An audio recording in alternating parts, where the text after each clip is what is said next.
সকালের নাস্তায় মজাদার ডিম ভাজি আর লাল শাক ভাজি দিয়ে কখনো কি খেয়েছেন? খাননি হয়তোবা। আজকে আমি এগুলো সকালের নাস্তায় কিভাবে তৈরি করেছি আর কেমন করে খেয়েছি সেটাই হচ্ছে আজকের ভিডিওর বিষয়। কড়াইটা গরম হওয়ার পর আমি তেল ঢেলে দিয়েছি আর তেল গরম হওয়া পর্যন্ত আমি একটু অপেক্ষায় আছি। কড়াইটা গরম হওয়ার পর পেঁয়াজগুলো ছেড়ে দিয়েছি তেলের মধ্যে। পেঁয়াজটা ভাজা ভাজা হলেই তারপর ছাড়বো আমি আমার ধুয়ে রাখা লাল শাকগুলো।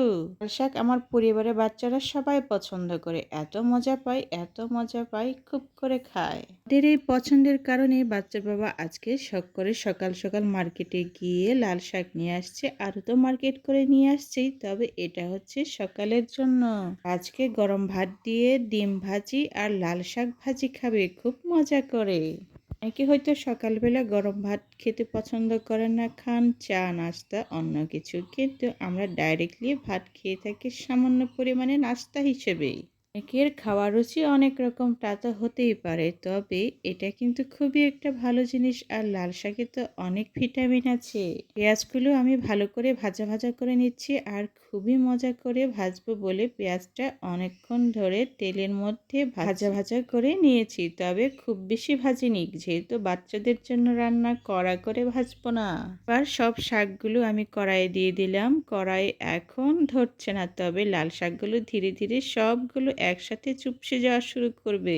এর গরম বাষ্প যখন উপরের দিকে উঠতে শুরু করবে তখন লাল শাকগুলো আমার নিচের দিকে আস্তে আস্তে নেমে যাবে আর সবগুলো চুপসে যাবে। শাক ভাজার সময় আমার এই দৃশ্যটা দেখতে খুবই ভালো লাগে, এতটাই ভালো লাগে আমি চুপটি করে দাঁড়িয়ে থাকি আর দেখতে থাকি কি সুন্দর করে স্ফুটনাঙ্ক হয় আর শাকগুলো ধীরে ধীরে নিচের দিকে নামতে থাকে। এই দৃশ্যটা দেখার জন্য আমি সম্ভবত চুলার কাছে দাঁড়িয়েছিলাম, অনেকক্ষণ দাঁড়িয়ে দেখছিলামও কি সুন্দর করে শাকগুলো নরম হয়ে ধীরে ধীরে নিচের দিকে নেমে যায় আর সেগুলো দেখতে কেমন জানি অসাধারণ লাগে। মাঝে মধ্যে সকালে ঠিক এইভাবে সবাই একটু আধটু হালকা গরম ভাত খেয়ে থাকি, তবে খুব পেট ভরে খাওয়া হয় না, নর্মাল করে। যার বাবা অনেক সময় ভাত খেতে পছন্দ করে, অনেক সময় বলে কি আজকে ভাত নয় অন্য কিছু রুটি আমরা খেতে পারি সবাই। আসলে সত্যি কথা বলতে কি খানা পিনার বিষয়ে সবার অনুমতি নিয়ে তারপর না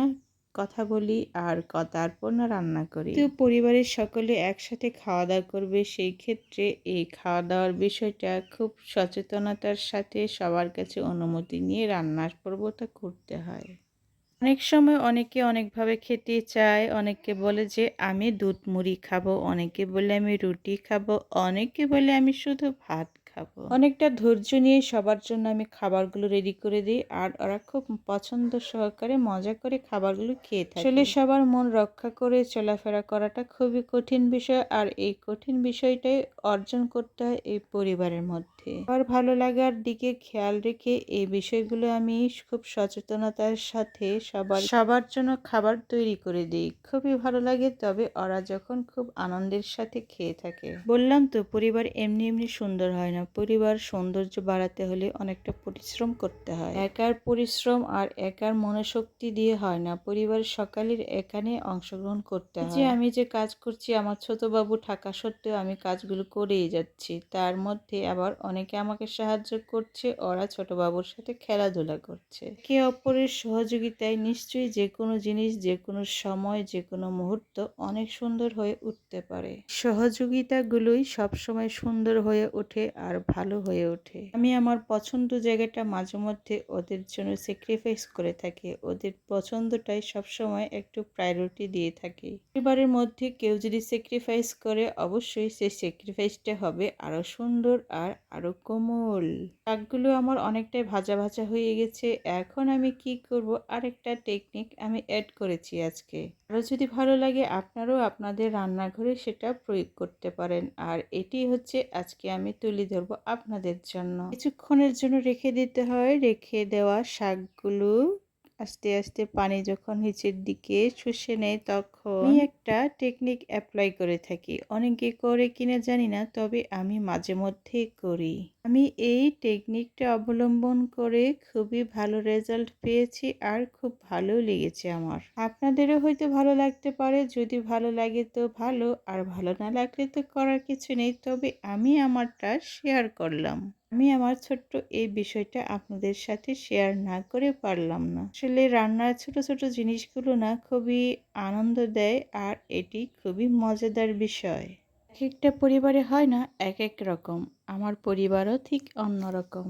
সবার চাহিদা, সবার ভালো লাগা, সবার অপছন্দের বিষয়গুলো সবসময় খেয়াল রাখতে হয়। কথাই আছে না, সংসার সুন্দর হয় রমণীর গুণে। আসলে কথাটা কতটুকু সত্যি অনেকভাবে পরিলক্ষিত হয়। রমণী যদি একটু বিচক্ষণ টাইপের হয়, সংসারটা আসলে অনেকটা গুছিয়ে সুন্দর করে নেওয়া যায়। আসল পয়েন্টে আসা যাক। শাকগুলো মাঝখানে ফাঁকা করেছি একটু তেল ঢালবো বলে। তেলটা ঢালার পরে অনেকক্ষণ আমি ঠিক এইভাবে হালকা আঁচে রেখে দেব।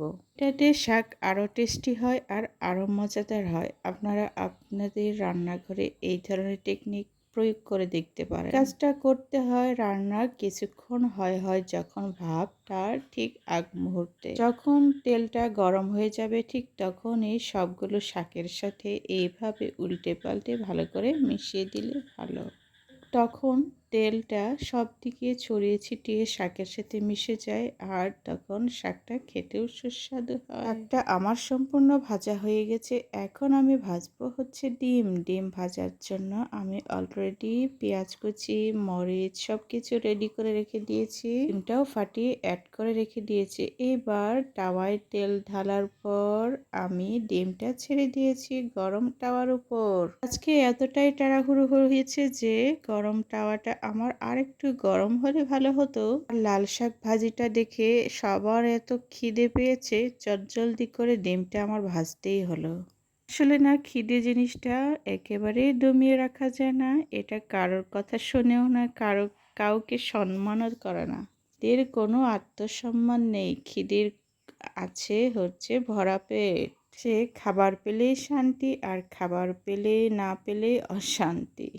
খিদে সবসময় খাবার চাই, আর সেটা হবে মুখরোচক। ডিমগুলো ভাজলাম আমি আজকে ওদের পছন্দ মতো করে। ডিমটা আমি টোবা টোবা করে ভেজে নিয়েছি, আর একটু উল্টে পাল্টেও দিয়েছি। সাদা সাদা ডিম ভাজা খেতে ইচ্ছে করে না, খেতে ইচ্ছে করে একটু ভালো করে একটু লাল লাল করে ভাজলে তখন অনেক মজায় পাওয়া যায়। ঠিক এইভাবে ভাজলে গরম ভাত দিয়ে এমন ঠোকা ঠোকা ডিম ভাজা খাওয়া মানে তো অমৃত খাওয়া। অমৃত একটা স্বাদ, কি টেস্ট! সাদা ডিম ভাজা আর সাদা ভাত। যখন খুব খিদে পায় তখন এগুলো খাবার যখন খেতে বসে যায় তখন এতটাই টেস্ট লাগে, এই টেস্টের কোনো বর্ণনাই হয় না। উনি এক সুন্দর খাওয়া দাওয়ার চলবে আজকে আমাদের সকলের সাথে। আচ্ছা বাবা অনেকটাই বলেছিল আজকে দেরি হয়ে গেছে, না খেয়ে আমি চলে যাব। আমি ওর ভাবমূর্তি দেখে বুঝলাম যে খুবই খিদে পেয়েছে, যার কারণে এসব কথা বলছে। এই চটজলদি প্লেটটা সাজিয়ে আমি ওর সামনে রেখে দিলাম আমার এই খাবারগুলো। খাবারটা দেখার পর, তার মানে সাজানো প্লেটটা দেখার পর চট করে বসে গেল আর এমনি খাওয়া শুরু করে দিয়েছে। আমিও আমার খাওয়া শুরু করে দিলাম ওদের সাথে সাথে। এত মজা করে যে খেয়েছি আজকে, খুব মজাই হয়েছে। ভাতগুলো আমার টকটকে লাল হয়ে গিয়েছিল, আর দেখতেও কি সুন্দর। আমার টুকটুকি তো টপ টপ করে খাচ্ছিল। আর ছোট দুই টুকটুকি খুবই লাল শাক পছন্দ করে, আর সাথে ডিম ভাজি হলে তো কথাই নেই। তার মানে লালটি লালটি এই ভাতগুলো যে সাদা ভাতগুলো হয়ে যায় তাতে ওদের রুচিটা বেড়ে যায়। ওদের সবকিছু দেখে আমারও খুব ভালো লাগছে, আর খুশি খুশি মনে সবার সাথে খেতেই বসেছি। টুকটুকিকে আমি টেবিলের উপর উঠিয়ে দিয়েছি, সে আমার সাথে একসাথে বসে খাচ্ছে। এখানে পরিবারে একসাথে বসে খাওয়ার আনন্দ, বাহ কি সুন্দর!